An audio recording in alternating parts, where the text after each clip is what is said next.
What was the highlight? Can you go through the shot? Birdie in the last. Yeah, that was a great moment. You know, it's funny. You guys know golf. My target was about 15 feet right at the hole there, so I did pull it, but I did hit it good enough to where I knew it would cover on that line. And I do love my hybrids. My 3-iron hybrid's been with me since 2013, and this 4-iron's been with me now since 2016. So, yeah, it was a great moment, great memory. What is it about this place that seems to bring out just the best in you? I think being, you know, right by the coast. I learned the game in Wilmington, North Carolina, by the coast, and I've always loved going to Hilton Head. Always loved coming to Sea Island for those reasons, I think. But I do love both golf courses here. You know, I'd like for it to have been a little warmer, but I do love the wind. I feel like we've had a couple of years here where the wind's been calmer, and I think it was maybe 2-3 years ago, scores were just so low, and it really, I feel like the wind brings out, you know, you get blowing 20 miles an hour left to right, or right to left, and you hit a good quality iron shot, and you start being able to separate yourself from, you know, the field a little bit with birdies. And so I love that. I think we're going to have some wind the next few days, which I'm happy about. But you take wind away with kind of the overseed and its softness in the fairways, the golf course becomes a lot wider and more scoreable. So at least that wind is kind of an equalizer today. And where do you feel like you stand as you try to get back to maybe 2019, 2020 type form? I really feel that I'm finally on the right track. I'm healthy. I feel like what I'm working on is simple for me. And I'm starting to have confidence again. You know, I didn't have that much confidence last year. It's hard to create confidence out of nothing, but, you know, I would work on my game, and I just wasn't quite getting over the hump. But I feel like the last 5-6 weeks since I've been home, my practice sessions are different, and they're reminding me of what it used to feel like, the shots I'm hitting, the way I'm striking the golf ball. And so I'm optimistic. I feel like I'm 37. I still have a number of good years of golf in me. And I am going to play less, but I got to take advantage of my time at home, you know, with practicing and my time on the road and make it count when I'm out here.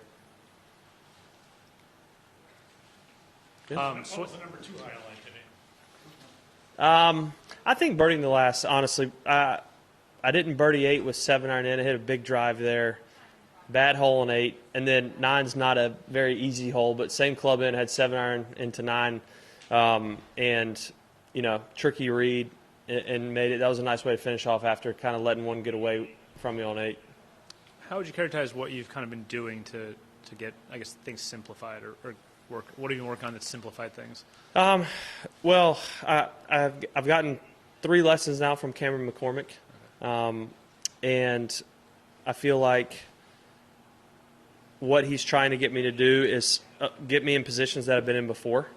I think I'm going to blame myself. For a couple of years there, I tried to hit the ball so much further that I got into a number of bad habits that it was hard to see because it happens, you know, incrementally over time.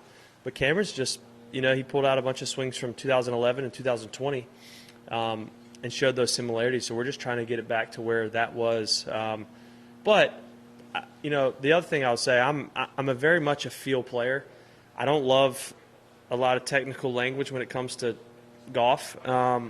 And so I think I got too technical with the way I was thinking about chipping and putting and full swing, where, you know, if I want to cover the ball a little better, instead of thinking about where the club needs to be, I just need to go, you know, cover it and hit it lower.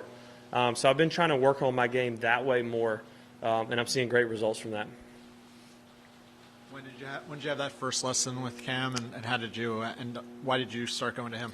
Well, I had a tremendous run with Butch. I loved working with Butch. You know, my best year ever on tour, winning the Varden Trophy, was with Butch, and so it got to a point where he's in Vegas, and it was so hard to get to him, you know, for just one lesson and make it back to Charlotte. And so I just started thinking, not only that, I want to work with a guy that I'm going to see on the road more, you know, and Butchie's not traveling. And I'd known Cameron, you know, from a number of years out here, but I remember seeing him on the road quite a bit.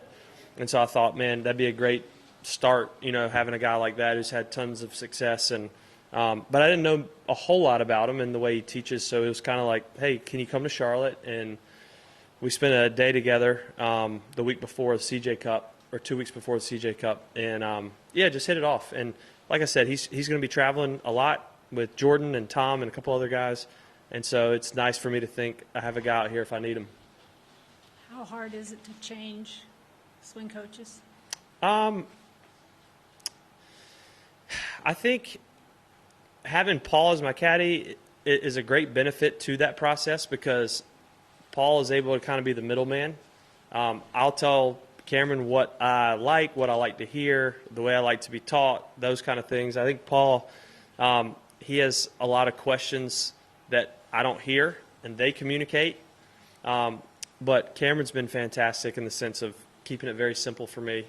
Our first lesson, we worked all day and worked on 2 small things, and that was a green light for me. Much like the way Butch taught. Butch kept it simple, and that's what I need. I've had 2 more lessons with Cam since, and really happy with where things are. Could you tell us one of those things so we get some idea of what goes on at your level? Well, my club at the top got kind of up and above my head, and I used to swing a lot deeper and lower and shorter. I think this came from trying to hit it far and high, so I would get it up, which would create a lot of this on the downswing. So I'm just trying to get the club lower and deeper is what we're calling it, and just cover better to kind of take out a left miss. Do the distance gains stick with you because you've worked a lot on your body, or are you maybe lessening the driving distance and feeling like hitting it shorter but swinging away I'm more comfortable with, I'll play better? I didn't know what would happen, but thankfully I've kept all my distance. Like, my speed is as fast as it was, 6 months ago, a year ago. But I was willing to give up, 10 yards to get it to start hitting the ball the way I used to. Because most of this past year, I had 2-way miss, where most of my career I've had a 1-way miss, and it's a lot easier to play consistent golf that way. And so, a day like today, it was a great day, but I felt like I left a couple shots out there, and that's what my golf feels like. Whereas last year, I feel like if I shot 5 under, it would have probably been I got the most out of it. So, you and Paul are pretty open when you talk about shots, club selection. What was the conversation like before the hole-in-one? It was a great number for. I don't like left-right winds, with my hybrids or woods, but it was left-right wind, and the 4-iron was only enough club if I hit it really low, and so he thought it was a perfect club if I hit, as long as I kept it low, and it was one of those where I had a little too much face rotation in a good way, and it overdrew. It was perfect club. How many people were on the green at that time? There was probably 15 people behind the green. Thank you. Thanks, Webb. All right.